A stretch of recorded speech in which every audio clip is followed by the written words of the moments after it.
Okay, welcome everybody to our regular council meeting of August the 11th. We're at 2:02 p.m., so I'll call the meeting to order. And first of all, we have to adopt the agenda. I have a recommendation that the agenda for the August 11th, 2025 regular meeting of council be accepted and passed. Moved by Councillor Rankin, seconded by Councillor McCabe. All those in favor? That's carried. Thank you. We'll go around the table in regard to disclosure of pecuniary interest. I have none on today's agenda. Councillor McCabe? I have none. Councillor Rankin? I have none. Okay, thank you. We'll move on to our O Canada. Please, if you rise, if you're able.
We're just having I believe, a problem with our closed captioning. Can you so Tasha, when we did our test, we did this and closed captioning come up here to be recorded, but it's not coming up here now.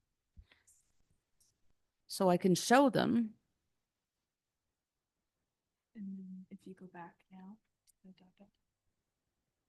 There's nothing there. it should be recording. I know it did work on our test, so we'll have to just give it another test. Okay. What's the option from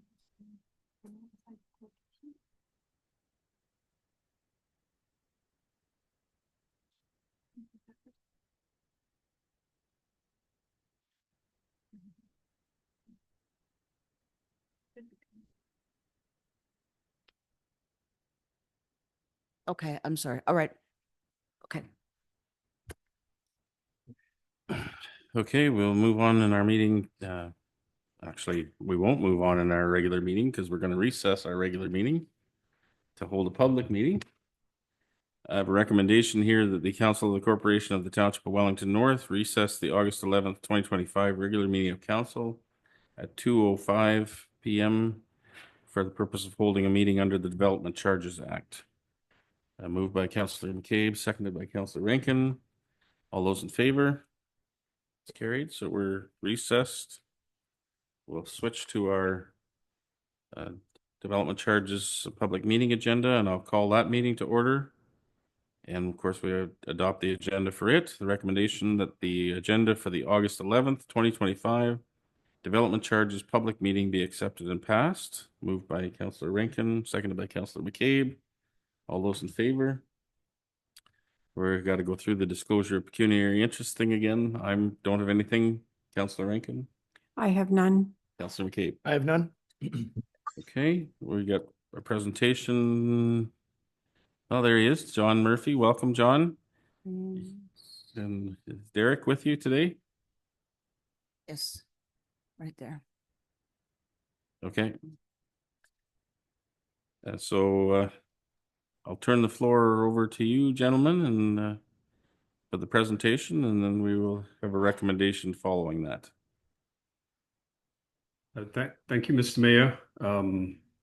Uh, Today, John is going to go through the presentation, and then afterwards, if there are any questions from anyone, we'd be more than happy to answer them. Okay, thanks, Derek. So, Mr. Murphy, I have the your presentation uploaded on Zoom. It won't well, unless you share your screen. If I share my screen, you'll have to tell me when you want the slides advanced. You're muted, by the way, John. You can put on the presentation and I will tell you when to switch. It's pretty short. It's not a typical development charge public meeting. There are no changes to rates. We call it housekeeping to get your bylaw up to speed with all the recent amendments to the Development Charges Act that have occurred over the last several years. So let's put the presentation up. Just give me a second. Okay, so we can just keep going through the slides.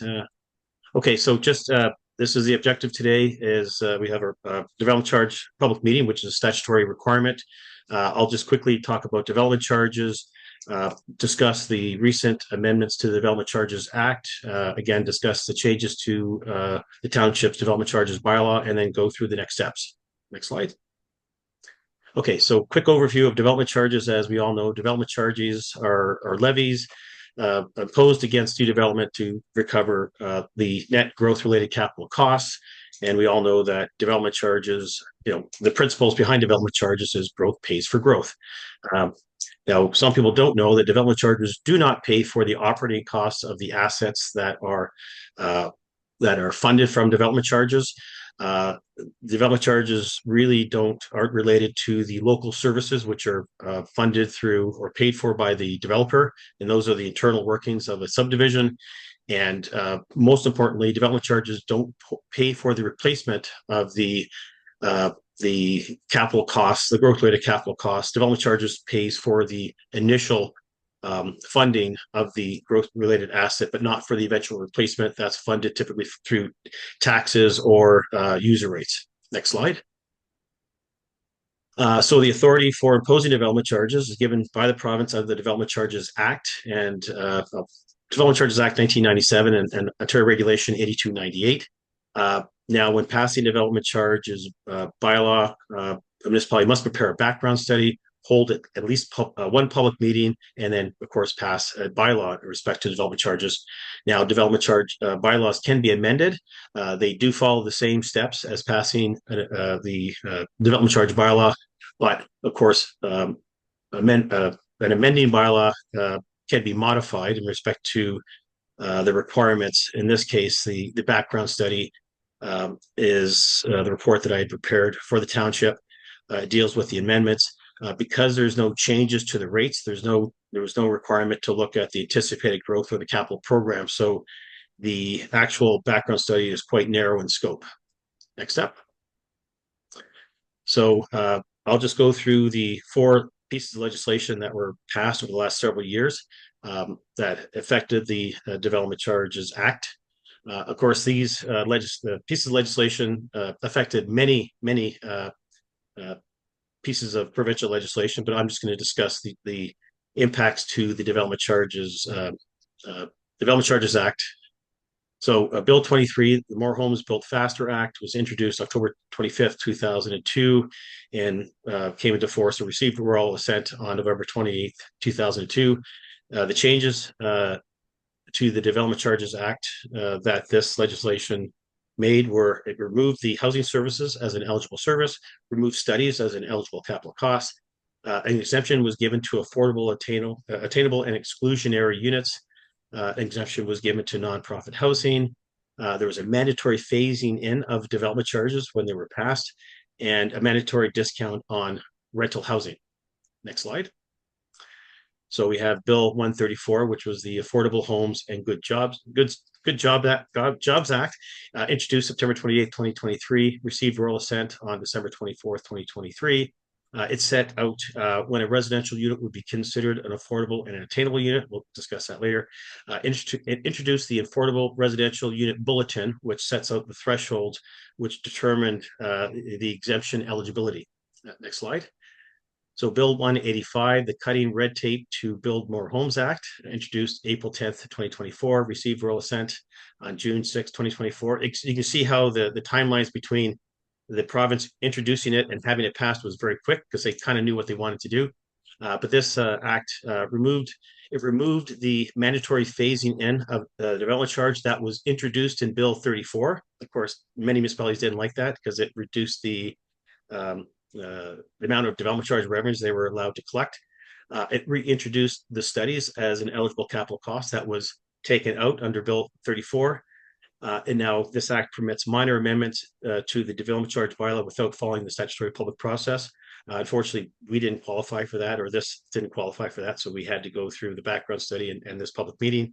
It allows for public notices in regards to development charges bylaw, passing development charge bylaw or amending development charge bylaw to be published on municipal websites if there's no local paper of general circulation within that municipality.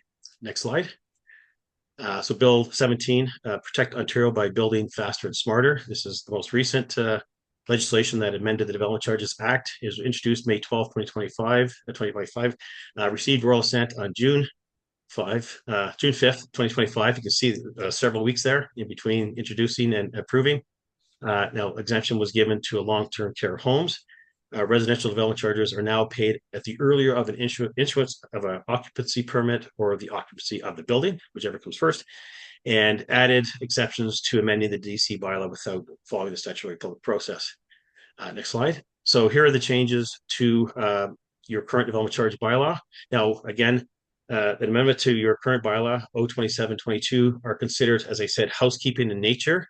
And this just ensures that the new requirements under the Development Charges Act are spelled out in your bylaw. But my understanding is that the township staff were complying with the legislative requirements under the Development Charges Act of the changes, although they weren't reflected in the bylaw. But now we're ensuring that the bylaw does specify those changes, so it's less confusing to a developer when they come in, but they don't see some of these changes in or these exemptions and whatnot that the province introduced under the various amending acts. So now what's most important in this case is the development charge rate that the township currently imposed does not or is not being changed as a result of this amending bylaw. So that's a good thing. When a municipality does change the rates, especially when they go up, people tend to come out of the woodworks and express concern over increasing the rates. Or, as I said, the rates do not change. There's no impact on the cost of issuing a building permit. So next slide. So one thing, there were, because of a lot of these exemptions that were statutory exemptions that were introduced by the province, new definitions were added, and some of your current definitions were amended. And here's the list. I could go through them, but anyways, so lots of additions to definitions in respect to the bylaw. Next slide.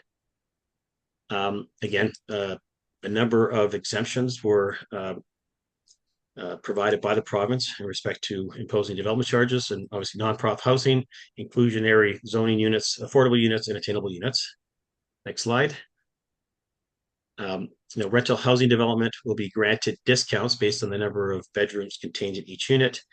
Changes were made to the timing of the payment of residential development charges, and a reduction to the time period made for the determination of a development charge applicable to site plan and zoning bylaw and amendment applications, and that's more for the building officials. Next slide. So, okay, so the next steps. Unfortunately, this is, I think, hang on, I'll have mine. This is not the most recent, but the next step, September 22nd, I believe that's when the township is looking to approve the bylaw. Now, once that happens, a notice of passing of the amending development charge bylaw will be put on the website and posted on in a paper of general circulation. I believe what I understand is the bylaw is proposed to come into force on November 1st. And now there is an appeal, a 40-day appeal period, which starts when the bylaw is approved, and that also would be the end of the appeal period would also be November 1st. And I apologize for the presentation. That's the changes that were made since then.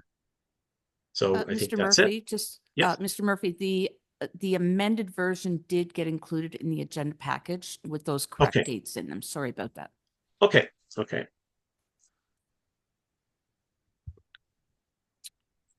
Okay, did you have anything further, John? No, that's it. Thank you. Okay. Any questions from council? We don't have anybody in the gallery that wishes to speak to this. Do we have anybody online registered to speak? No one was registered to speak. No. Okay. Councillor Rankin? Through you, Mayor Lennox, I just had one for clarification. So an affordable residential unit will not be charged development charges. Is that correct? I think so. But they have to meet the definition of affordable, and there's a list of what every municipality has sort of provided a list as to what would be considered affordable, and I don't know if it's 70% of the average residential Market value. market value. So it's very challenging for a developer to offer a home at that price just to benefit from the exemption from paying a development charge. Although the intention is there, but it's very unlikely that that would happen.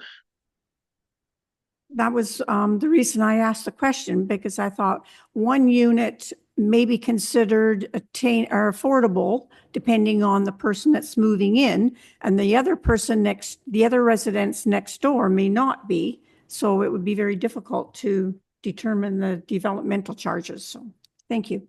Yeah, so it is based on, and the province published some numbers relative to our community in terms of what the threshold for affordable is. It's a dollar amount. And so if it's below that dollar amount, it qualifies. If it's above, it doesn't. So the dollar amount is not the income of the resident? No. Okay. And any other questions, comments? Just had a couple quick ones myself. So if I understand the most recent changes with regard to the payment of VCs, it's instead of at the issuing of the building permit, it's due now at the occupancy of the unit. Is that correct? That's what the legislation states. I think Darren may be more suited to answer that as the building official. Or Brian as a substitute today? Through you, Mayor. Darren and I did discuss this. We don't think we'll see that except for the larger projects. It just doesn't make sense. We're going to see it up front like we do now. If people want to go down that road, sure, we'll accommodate, but I don't think we'll see that. And the other question I had was, the latest legislation also talks about, that there are modifications we can make without a background study. Can you outline what those might be? I think they were specific to the changes that were made in that piece of legislation. So let me go back up to it.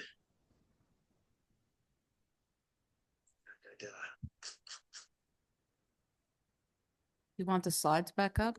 Yeah, yes, please.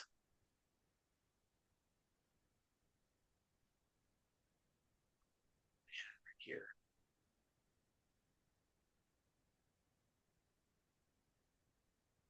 Yeah, right down to the fourth. Next. Yes. So right down to 185, I think, or keep going, one more, and like one more. There you go. So I got one. Back up. Sorry. Oh, right there. Yeah, the full legislation, but they were dealing with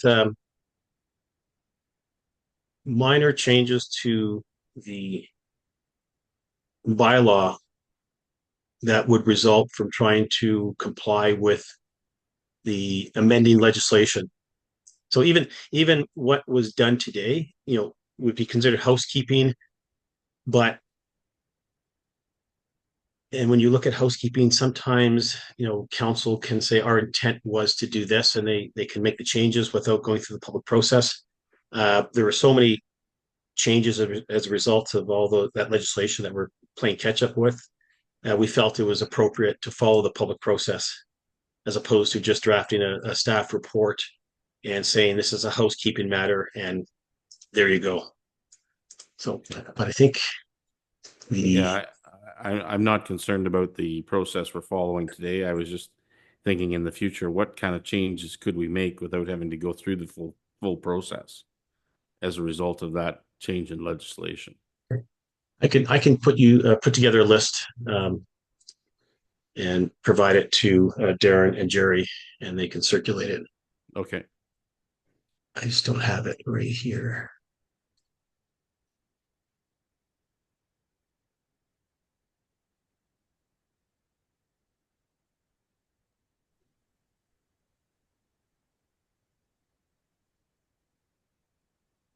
Okay, any other questions, comments? All right, so we have a recommendation here that the Council of the Corporation of the Township of Wellington North receive for information the 2025 Development Charges Background Study and Bylaw Review presented by DFA Infrastructure International, Inc. And further, that staff be directed to bring the Development Charges Bylaw to the September 22nd, 2025 meeting of council. Moved by Councillor McCabe, seconded by Councillor Rankin. Any discussion? All those in favor? It's carried. I think that brings us to the end of our public meeting. So I've got an adjournment recommendation here that the development charges public meeting of August 11th, 2025 be adjourned at 2:23 p.m. Moved by Councillor Rankin, seconded by Councillor McCabe. All those in favor? That's carried. And thank you to you, John and Derek, for your work going into this and the presentation today. Thank you, Mr. Mayor. All right, we'll go back to our regular council meeting. And the recommendation that the Council of the Corporation of the Township of Wellington North resume the August 11th, 2025 regular meeting of council at 2:24 p.m. Moved by Councillor McCabe, seconded by Councillor Rankin. All those in favor? That's carried. I don't think we have any questions on agenda items, so we'll move on to the adoption of the minutes. A recommendation that the minutes of the regular meeting of council and the public meeting held on July 28th, 2025 be adopted as circulated. Moved by Councillor Rankin, seconded by Councillor McCabe. Any questions or comments on those minutes? All those in favor? That's carried. Thank you. I don't think we have any business arising. We're on to identification of items requiring separate discussion, and I have pulled out for discussion 1A and 2A and bylaw 050-2025. But we'll deal with that one later. So is there, oh yeah, there's 2B. So we'll deal with the everything but 1A and 2A. And the recommendation that all items listed under items for consideration on the August 11th, 2025 council agenda, with the exception of those items identified for separate discussion, be approved and the recommendations therein be adopted. Moved by Councillor McCabe, seconded by Councillor Rankin. All those in favor? That's carried. So move on to 1A. This is the consent application B26-25. For Robert and Louise Horst. There is a lengthy recommendation that I am sure you have before you and don't want to hear me read out. So I'll suggest that that's moved by Councillor Rankin, seconded by Councillor McCabe, and open the floor for discussion. Who would like to speak to this one? Councillor McCabe. Just a quick one, and thank you through you, Mayor. This land that's getting severed on 9180 concession 11 and joining 6930 side road 5, is that like they are actually joining, or why are there two different fire routes? I guess numbers. Sorry. Thank you. So how the consent is, It's a lot line adjustment between 9630 Side Road 5 West and 9180 Concession 11, and 1.2 hectares, approximately 3 acres, is coming off of the property on Concession 11 and being added to the property on Side Road 5 West. So to creating a total of about 2.4 hectares or 6 acres of a lot. Thank you very much. No problem. That's it. Penny, over to you. Thank you. I had several concerns. I was wondering why 6 acres? We've mentioned before that when they're severing off property to make a rural residential, we've tried to keep it smaller so you're not taking as much away from the prime agriculture. So I was just wondering why it has to be 6 acres. So this was submitted by the applicant. This is what they're proposing. And typically we do try and keep residential lots to a 1 acre minimum. But for this application, it's a little tricky because there's a lot of greenland system features that's making that 1 acre slightly complicated, which is why they've perhaps proposed slightly more space. And we do have policies within the county official plan that allow for some flexibility for slightly larger lots if it's needed. So do we know how many acres are being taken away from the prime agriculture? Based on our survey sketch, it looks like it's approximately 1 acre of farmland. Is there no possibility of them just using the 3 acres they have already? So that would be up for the we voice no concerns with what they propose, but it'll be ultimately up to the land division committee to see if they feel otherwise, and if they have concerns that they can suggest that to the applicant. I know it's on a rural concession road, but is it necessary to have 2 driveways? I'm just thinking the one that they have there now has a shed that they would access. And they want a second driveway possibly for the house on the severed portion. I'm just wondering, is that necessary when if it would all be one rural residential area, is it necessary to have 2 driveways? Is the driveways you're talking about the farm access driveway and then the new proposed? Mm-hmm. Yeah, so that'll be up to the township because it is on a township road.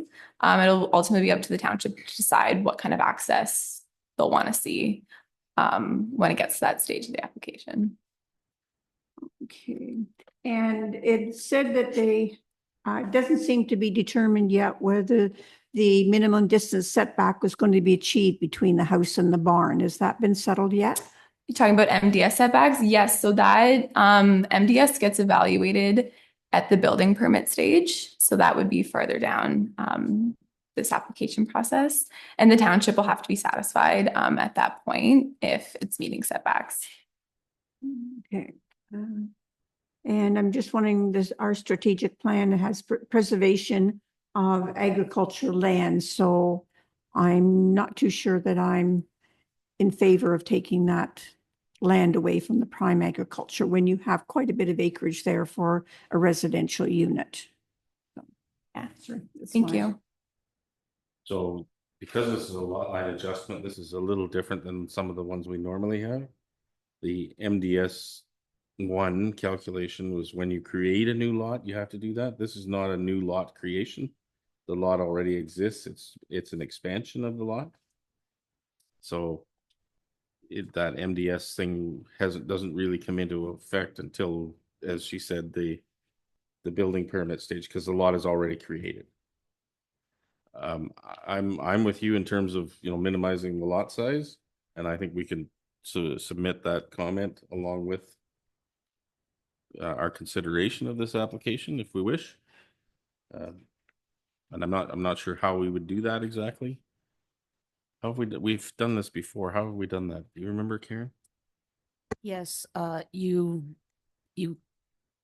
approved the consent, but you asked the committee to put these conditions in, Right. to consider putting those conditions in. Okay.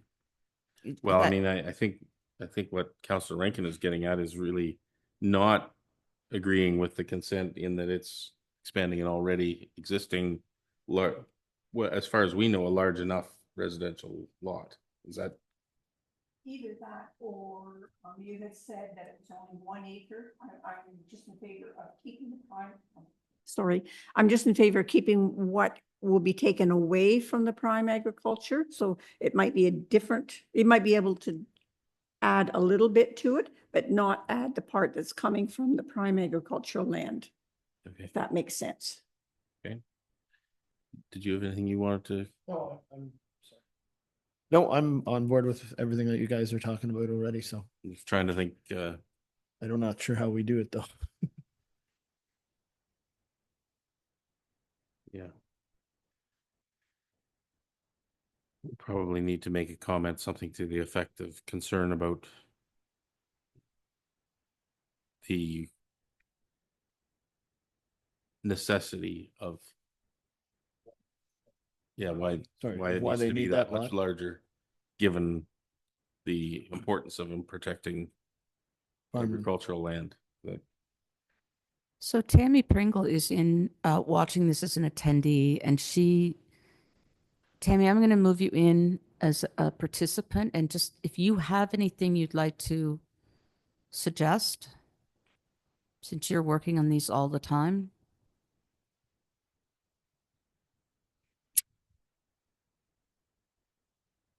Nothing like putting you on the spot. So there you go. yeah, no pressure. Right? Yeah. Tammy, you're still on mute. Yep. Good afternoon, council. So I think the closest I could see was one we did a couple of years ago for Cannemeyer, where we council was approved the consent, but we added a condition or a preference that the land division committee consider reducing the size or reducing, I don't know how you want to word it, reducing the amount of prime agricultural land. It's a bit of a tricky property because the natural environment area is quite a large piece of the property. And it has expanded probably since this original severance. So when the lot was originally created, I don't know how many years ago, but we expect that or suspect that the natural environment area and regulation area has grown in that area, which makes it more difficult for the owner of the property to build on the property.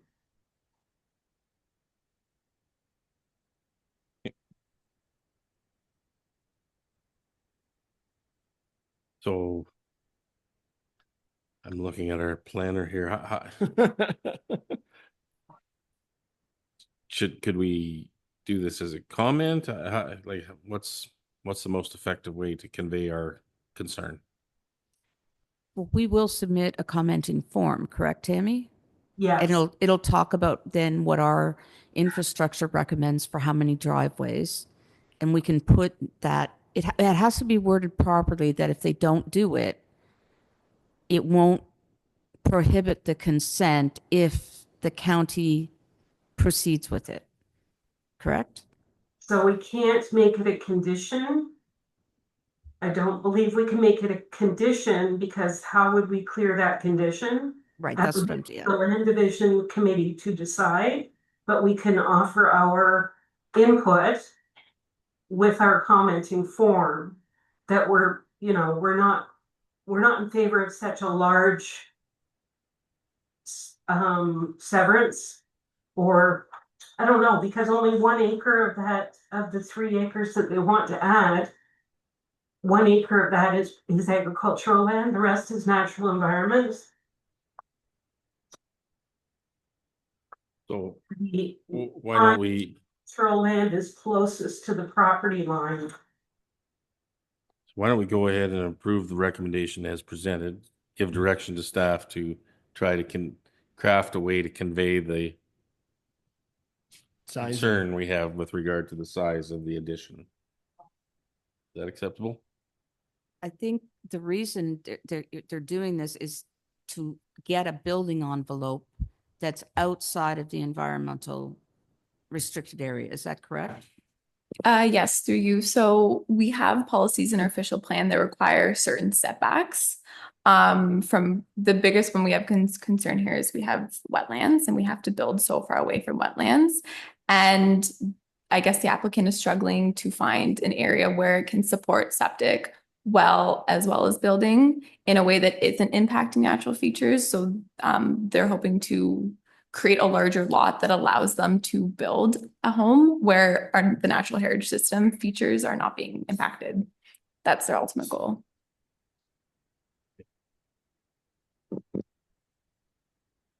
They didn't submit a sketch, did they, of the potential building? So with the survey sketch that we have received, there is a proposed lot, but it's all just proposed location at this point. We're still waiting on comments from the Conservation Authority. We haven't received any formal comments from them yet. Go ahead. Through you, Mayor Lennox, they do have a building on the existing portion that they have now, correct? This isn't my application, so I haven't had a site visit, so I'm not aware if something is currently on that little building envelope. I thought the document said that they did have a shed. It's not visible from the road, so I don't know how substantial a building it is, but they do have some building on that land. Okay. I didn't catch that myself, but Nope. Yeah. that's. Go ahead, Tammy. Through you, Mayor Lennox, the survey sketch does show an existing shed. It's on the agricultural lands now, which would be on part of the severed lot. So it's a shed. Okay.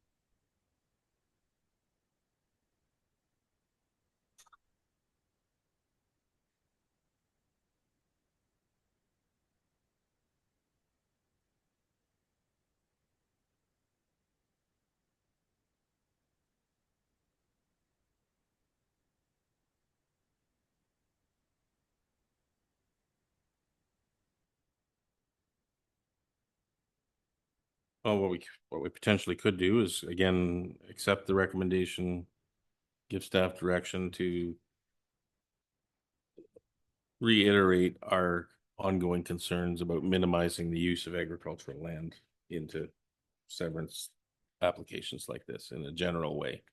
Yep. That would give them the flexibility to continue to evaluate what's needed from a building envelope perspective, and also allow us to, again, reiterate our ongoing concern. Is that acceptable? So we're accepting the 6 acres just with that comment? Well, yeah, I mean, we don't have all the information, so it's really hard to evaluate whether it's necessary or not. And we're not really the decision authority. So, Because this will go back down to the land division. land division is the ultimate decision authority. All we are is making comments. Yep. So correct me if I'm wrong, Jamie and Tammy, but if you refuse this, if you defeat the motion, then we have no opportunity to provide any comments. Is that correct? I think through you, Mayor Lennox, I think we can, say no, we're not in support of the application, but if the Land Division Committee approves the application, we can request our conditions still be Okay, inserted. thanks. Is that clear? I think so.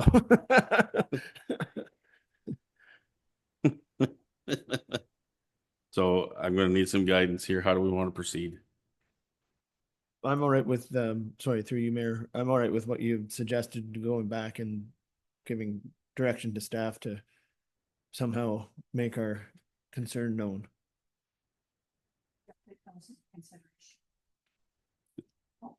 That's what we hope for. Yep. Okay. Staff are comfortable with that? Effort? Tammy?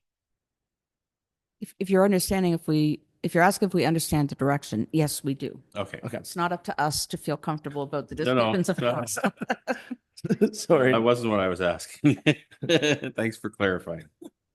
Okay, so do I have a mover and a seconder for this? I do. So all those in favor? That's carried. Thanks, Tammy. Sorry to put you on the spot. All right, we'll move to 2A. This is a strategic plan update. A recommendation here that the Council of the Corporation of the Township of Wellington North receive report CAO 2025-009 strategic plan update, mid-year review, and the Council of the Corporation of the Township of Wellington North approve the draft township banner design and develop an implementation plan to display banners highlighting the primary goal of strategic plan in the communities of Arthur, Mount Forest, and Kenilworth in 2026. Moved by Councillor Rankin, seconded by Councillor McCabe. And before I open it up for questions or comments, Brooke, do you want to highlight anything from the report? There's a lot of information in there. Sure, through you, Mayor Lennox. So thanks for the opportunity to provide you with this update on our strategic plan and the implementation that has been underway since it was approved a few years ago.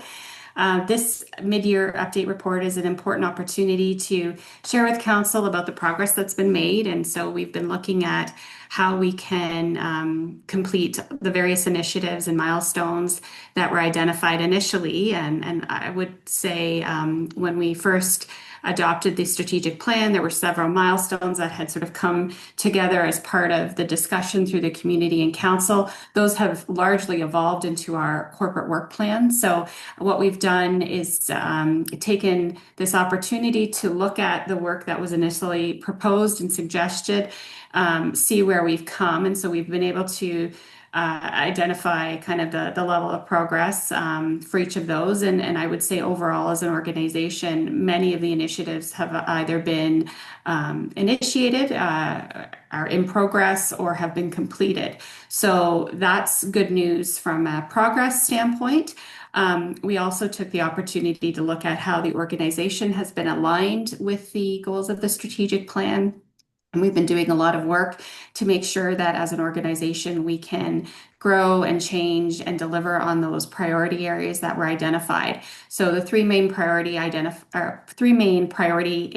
that were identified related to growth management, related to delivering efficient services, and then really related to ongoing communication, engagement, and decision-making with the community. And so that's basically how the report has been structured to report back on those different priority areas. And then we also wanted to identify some next steps that the organization is hoping to take related to the communication around the strategic plan. So one of the things that was identified last year was that there was an opportunity to use some of our municipal infrastructure to communicate the goals of the strategic plan. And so the proposed banner displays that you see in that report have come about through those discussions. We've been working with our cross-departmental working group made up of largely staff members to develop the design of those banners. There was a lot of discussion and engagement. We also worked with our BIAs to sort of propose this. And you'll remember earlier in the year, we were able to articulate and delineate where our township banners would be placed in relation to the BIA banners, just so that we were very clear kind of on how we're going to use those infrastructure assets going forward. So I'm happy to answer any questions. We're hoping to get the design for the proposed banners approved today so that we can work towards implementation. And what we would do is bring back a capital budget form as part of our 2026 budget approval process. So we would look at implementation in 2026 for the banners. The rest is, if you have any questions about it, any of the work underway, we'd be happy to answer those. And thank you for the opportunity to bring this forward. Thanks, Brooke. Questions, comments from council? Do you want to go first, Penny? Okay, thank you. Through you, Mayor. Thanks for that, Brooke. Where am I? Well, getting back to the strat plan, since we're not receiving any funding from the federal or the provincial governments to try and achieve their housing initiatives, Can we use that $1 million from the county towards phase 2 of the Arthur wastewater treatment plant? Through you, Mayor Lennox. That's an excellent question. I think we've been pretty consistent in terms of every grant that we've applied to the province or the federal government. The main way we can promote housing is really making sure that we have the infrastructure to deliver on that. And that now that the county has made that opportunity available, that's something we can certainly raise with them as a potential opportunity. That's probably the most efficient way to build housing, is just make sure we have the infrastructure. We have a lot of the planning and incentive tools already in place that other municipalities did not have. And so a lot of the work that we've done in earlier years has really provided an excellent foundation for building more housing. We just need the funding for the infrastructure, essentially. So that is something we can raise with the county. We are looking to do more work on the housing, attainable housing piece as part of some of those discussions with the county and the other municipalities. We're looking to bring a report probably forward in the fall. So that's something we can address and look at as maybe an option for consideration. All right, thank you. Councillor Rankin? Go ahead. Through you, Mayor Lennox.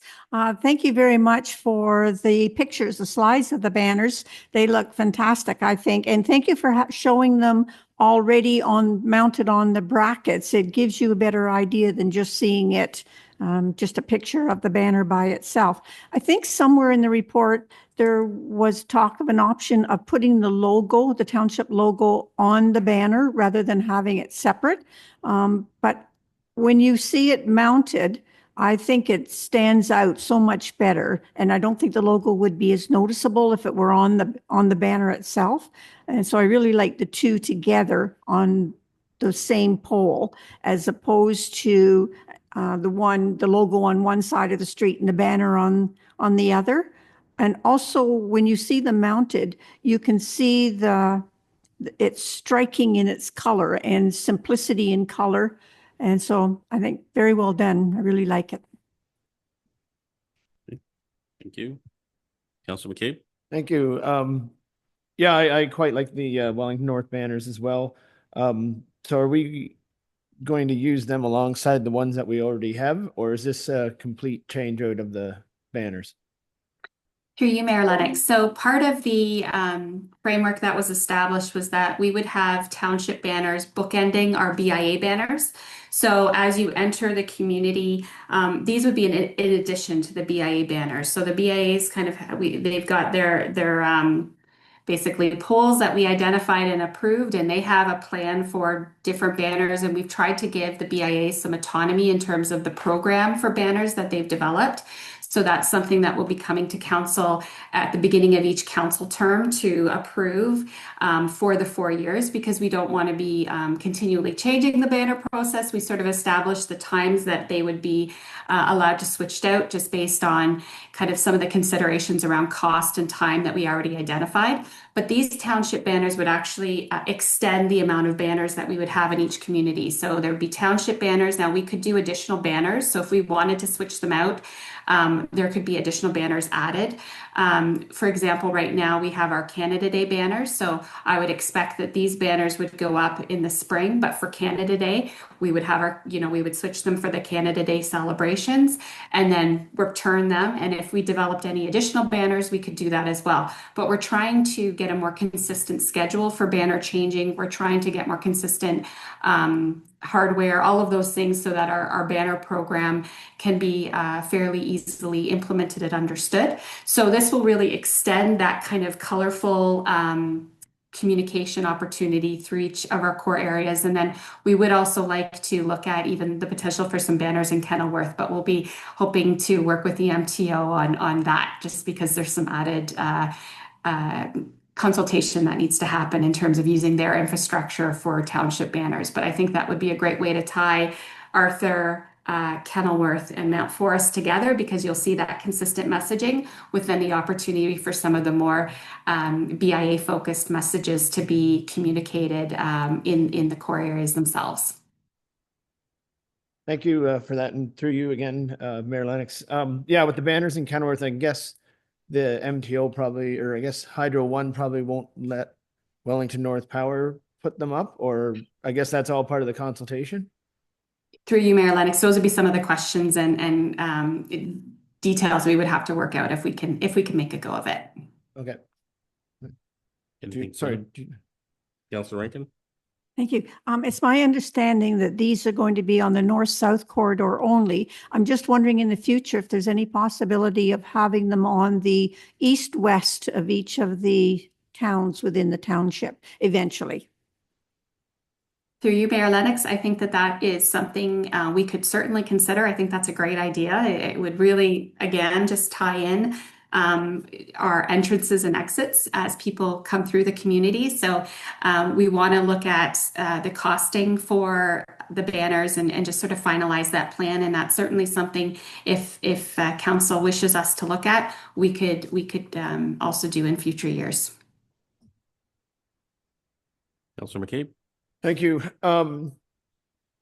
This is going to have I don't know how to start this one, but I don't know if other council members have gotten any emails or comments from our residents, but I have a number of emails and conversations with people with the banners in Arthur, been stopped on the street as well. And for the most part, the main concern is the length of time that some banners stay up and take priority over some of the other banners, and the length of time that the other banners kind of get to stay up. They also want to know why this is happening. And I know, Brooke, you said we'll have a look at the banner policy at the start of every term, but just, I guess we'll have to cross that bridge, I guess, at the next term of council. Yeah, I think I do think that this also allows us to, these banners, these are township banners that are denoting the township. It's an opportunity for us to take credit for on behalf of the municipality for banners entering our downtown corridors or entrances, exits to key entrances and exits to our community. But I think it also gives the opportunity for the BIAs to get better credit for the work that they're doing. And the accolades for the people who like their banners and other comments for people who may not like the banners that the BIAs choose. And so I think it's, we're collaborating with the BIAs with their wishes. And, I think to have something separate that we look after ourselves, I think is valuable as well. Thank you. Any other questions? No more ping or pong? Like tennis. Okay, I'll call the motion then. All those in favor? That's carried. Thank you. Brings us to notice of motion. Any notice of motion this afternoon? I have none. Okay. Community group meeting program report. Anybody have anything they'd like to report on? Councillor Rankin? Thank you. Through you, Mayor Lennox. I just wanted to mention that the farmers market has a couple of new vendors in the last couple of weeks, so we're still growing. And the fresh corn is now in from our local farms, and it's delicious. Also, the artisan showcase is going to be coming to the sports complex the last Saturday in September, and we're hoping to coordinate it with the farmers market there as well. And we have a lot of new vendors for the showcase that we didn't have last year. So we're hoping it's going to be larger and better. And hopefully we're going to have more entertainment during the time as well. And the last thing is there's a drug poisoning awareness session taking place at the corner of King and Main Street on Thursday, August the 21st at noon for about an hour or so. If you get a chance to go and listen to the people speaking about their issues and their problems and how they resolved it, it's well worthwhile. Sorry, Andy. Yep. Sorry, I wanted to let everyone know about the August 19th. It's a Tuesday from 6:30 until 8 p.m. There is the Taste of the Garden, and it's at the Mount Forest Community Gardens, just behind the Victoria cross school, and that you have to email or RSVP. And again, that's not this Tuesday, a week this Tuesday at 6:30 till 8 p.m. Okay, thank you. Anything else? And yeah, it hasn't happened yet, but I will be attending the AMO conference from the 17th to the 20th, I guess it is. And we have 3 delegations, one with the Minister of Sport, where we will be chatting about potential funding opportunities for the Mount Forest Pool again. We have a delegation with the Minister of Infrastructure, and we'll be talking about the Arthur Wastewater Treatment Plant proposal again.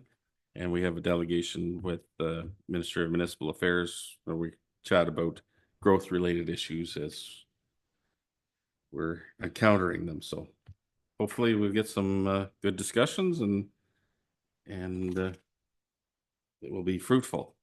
Hope so. And that, we'll move on to bylaws. We have just the one bylaw. Recommendation is that bylaw number 50-2025 be read and passed, moved by Councillor Rankin, seconded by Councillor McCabe. And I think somebody has some questions on this one. Councillor Rankin. Thank you. I had 2 actually, and I'm assuming that whether there is no snow the whole winter or whether there's snow every day, the cost is still going to be the same. Go ahead, Brooke. Through you, Mayor Lennox, to Councillor Rankin. So yes, the fees are in place as they do provide sort of that patrolling on the roads regardless of snow accumulation. So the cost is the same. Okay, thank you. I just had one other question. The amount that Arthur's paying is quite a bit less than the amount that Mount Forest is paying. So I'm just wondering if I can't see such a difference in the length of the road that they would be servicing. So go ahead, Brooke. Through you, Mayor Lennox. So in Mount Forest, the connecting link includes Main Street and Queen Street, which is approximately 5.7 kilometers. In Arthur, the connecting link includes Smith Street and George Street, which is approximately 2.5 kilometers. So it's less in terms of that overall distance. Thank you. I hadn't considered the east-west road, just the north-south. Okay, thank you very much. And just in regard to the cost, because of the volume of traffic on the road, that's a different class of road, so it requires 24-hour maintenance. And so well, it may not seem like it's inexpensive. It's much cheaper than we can probably deliver the service ourselves. I know that in Center Wellington and Fergus in particular, they struggle with maintenance of Highway 6. They look after themselves and the connecting link section, and they struggle with the 24-hour requirement, and they would love to have an option like this. But what's happening there is that they have one service provider at the south end of Fergus and another service provider at the north end of Fergus.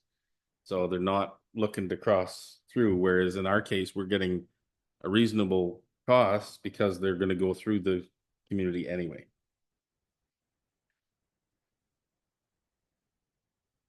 Sorry. Yeah, go ahead. I just would like to make the comment that any comments that I've received about the maintenance of the roads is fantastic. So, yeah, I think the service level that we're able to provide for our residents is certainly greatly appreciated,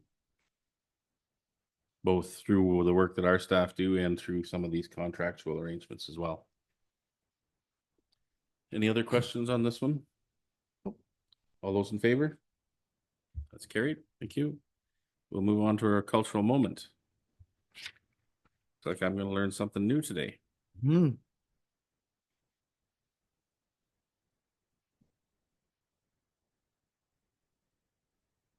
The Wellington North Cultural Roundtable presents A Cultural Moment, Wentworth G. Marshall. Nearly a century ago, the remarkable generosity of a former Mount Forest resident laid the foundation for a legacy that continues to shape the community today. In the early 1900s, Dr. Arthur Perry made a significant contribution to local healthcare by purchasing a home at the corner of Princess and Dublin Streets in Mount Forest. There, he established Strathcona Hospital, a modest 10-bed private facility dedicated to serving the medical needs of the area. As the 1920s progressed, fundraising efforts were launched to support and expand the hospital's services. It was at this time that Wentworth G. Marshall stepped in. Born on December 13, 1863, to John Jacob and Sarah Ellen Marshall, Wentworth was raised in Mount Forest and trained as a druggist under Horace Yeomans on Main Street. In 1884, he relocated to Cleveland, Ohio, where he married Louise Gehring in 1888 and built a thriving career in pharmaceuticals. Marshall founded the Marshall Drug Company and operated Marshall's Drug Store in downtown Cleveland. His establishments were more than retail outlets. They served as community hubs where physicians gathered and residents sought medical assistance. By 1946, his business empire had grown to include 46 stores. Despite his success in Cleveland, Marshall never forgot his roots. In 1928, he purchased the Mount Forest Hospital from Dr. Perry and gifted it to the town. 2 years later, it was renamed Louise Marshall Hospital in honor of his wife. Throughout the Great Depression, Marshall continued to support the hospital financially, ensuring its survival during difficult times. It's not unreasonable to think that without the financial support of Marshall, Mount Forest may not have a hospital today. Wentworth Marshall passed away on February 24, 1936 in Shaker Heights, Ohio. Today, Louise Marshall Hospital serves over 15,000 residents, a lasting testament to one man's enduring generosity and deep connection to his hometown. Very interesting. Mhm. I knew about Dr. Perry, but I didn't know about this gentleman's contribution. Yeah, and I had often wondered why it was called Louise Marshall. So there, it's been asked or answered. Yeah. Okay, we'll move on to our confirming bylaw. Recommendation that bylaw number 51-2025 being a bylaw to confirm the proceedings of the Council of the Corporation of the Township of Wellington North at its regular meeting held on August 11th, 2025 be read and passed. Moved by Councillor McCabe, seconded by Councillor Rankin. All those in favor? It's carried. Before we adjourn, I'll just draw your attention to the meetings notices, etc. So as Councillor Rankin pointed out, the farmers market continues to thrive every Saturday until 27th September from 8:30 to noon. Mount Forest BIA will be meeting August 12th tomorrow from 8 to 9 a.m. Arthur Chamber of Commerce meets Wednesday from 7:30 to 8:30 p.m. The Cultural Roundtable meeting is Thursday from 12 to 2. And the Mount Forest Chamber of Commerce meets the 19th from 5 to 6. And the Arthur BIA Wednesday, the 20th of August from 7:30 to 8:30. And our next regular council meeting is August 25th. That will move to the adjournment. I have a recommendation that the regular council meeting of August 11th, 2025 be adjourned at 3:04 p.m. Moved by Councillor Rankin, seconded by Councillor McCabe. All those in favor? That's carried. Thank you, everyone. We're adjourned. Thank you.